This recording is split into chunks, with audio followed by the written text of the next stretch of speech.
కష్టపడి సాధించుకున్న తెలంగాణలో ఇవాళ ఒక రాబందు మాదిరిగా రేవంత్ రెడ్డి అనాలోచితంగా ఏ ఫార్మా కంపెనీలు అంటే కాలుష్యం అని ఆయననే ప్రచారం చేసిండో అదే ఫార్మా కంపెనీని కొడంగల్ తెస్తా ఇక్కడ పెడతా దానికి 3000 ఎకరాలు కావాలా అని చెప్పి పేదల భూములు గుంజుకుంటుంటే వాళ్ళు మరలబడ్డారు.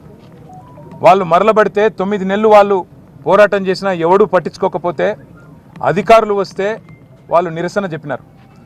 నిరసన చెప్తే అందులో చాలా దుర్మార్గమైన పరిస్థితి. ఇవాళ మేము ఇక్కడ ఉన్న 16 మందిని కలిసినాం.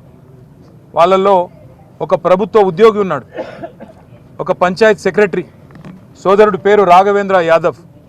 ఆ తమ్ముడు చెప్తున్నాడు, అన్నా నేను ఈ మరి వీళ్ళు ఎట్లా పనిచేస్తున్నారో నాకు అర్థం కావట్లేదు. నేను ప్రభుత్వమే చెప్పిన కులగణన అనే కార్యక్రమంలో దినమంతా పాల్గొన్నా, వచ్చి ఆ సంఘటన జరిగినప్పుడు అక్కడ లేను. సాయంత్రం మొత్తం వేరే మండలంలో పాల్గొని నేను ఇంటికి వస్తే సాయంత్రం నన్ను గుంజుకపోయినారని చెప్తా ఉన్నాడు. ఇంకొక తమ్ముడు ఇంకా దారుణం అదైతే, అసలు ఆయనకు సంబంధం లేదు, ఆయన ఎక్కడో వనపర్తిలో ITI చదువుకుంటున్నాడు. ఆ పిల్లోడు ఒక గిరిజన పిల్లగాడు. ఆయన బస్సు ఎక్కి వనపర్తిలో ఈ సంఘటన జరిగిన తర్వాత మా ఇంటోళ్ళు ఎట్లున్నారో అని చెప్పి సాయంత్రానికి చేరుకున్నాడు. సంఘటన అంతా అయిపోయిన తర్వాత ఆయనను పట్టుకపోయి ఈరోజు జైల్లో తీసుకొచ్చి పెట్టినారు. మేము అడిగినాం ఏం జరిగింది అని.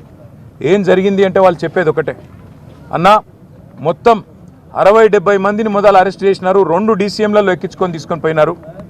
మా దుద్యాల మండల కాంగ్రెస్ పార్టీ అధ్యక్షుడు ఆయన పేరు శేఖరు, ఆయన అనుచరులు కూడా ఈ దాడిలో పాల్గొన్నారు. ఎందుకంటే కాంగ్రెస్ వాళ్ళ భూములు కూడా పోతున్నాయి. వాళ్ళ పేర్లు కూడా చెప్పినారు మాకు, రమేషు, ఇంకా 4 పేర్లు చెప్పినారు. ఒకసారి పేర్లు నరసింహులు, రమేషు, ఇంకా రాములు నాయక్ అని కాంగ్రెస్ వాళ్ళు వాళ్ళ భూములు పోతుంటే వాళ్ళు దాడి చేసినారన్న. మొత్తం 70 మందిని తీసుకుపోయినారు. ముందు తీసుకుపోయినాక తిరుపతి రెడ్డి ఫోన్లో ఆదేశాలు ఇస్తున్నాడు. ఒక రాజ్యాంగేతర శక్తి, ముఖ్యమంత్రి అన్న కావడమే ఆయనకున్న అర్హత, ఆయనకి ఏ పదవి లేదు, ప్రజాప్రతినిధి కాదు. కలెక్టర్లు ఆయన ముంగట మోకరిల్లాల. ఇవాళ అధికారులు మొత్తం RDOలు పోలీసు వాళ్ళు ఆయన చెప్పినట్టు ఆడాల. కొడంగల్కు ఆయన చక్రవర్తి రారాజు, రేవంత్ రెడ్డి కాదు. అక్కడ రేవంత్ రెడ్డిది ఏం చెల్లదట, తిరుపతి రెడ్డిదే నడుస్తుందట. ఆ తిరుపతి రెడ్డి శిష్యుడు శేఖరు మండల కాంగ్రెస్ పార్టీ ప్రెసిడెంట్. ఈ 70 మందిని తీసుకపోతే 2 DCMలు ఎక్కించి తీసుకపోతే అందులో ఎవరెవరు BRS వాళ్ళు వాళ్ళను మాత్రమే ఇవాళ 21 మందిని రిమాండ్కు పంపినారు. మిగతా వాళ్ళందరినీ ఇంటికి పంపినారు. అలా కాంగ్రెస్ వాళ్ళు దాడి చేసిన వాళ్ళల్లో ఇప్పుడు నేను చెప్పిన పేర్లు ఉన్నాయి, వీడియోలో కనబడతారు, మీరు చూడండి.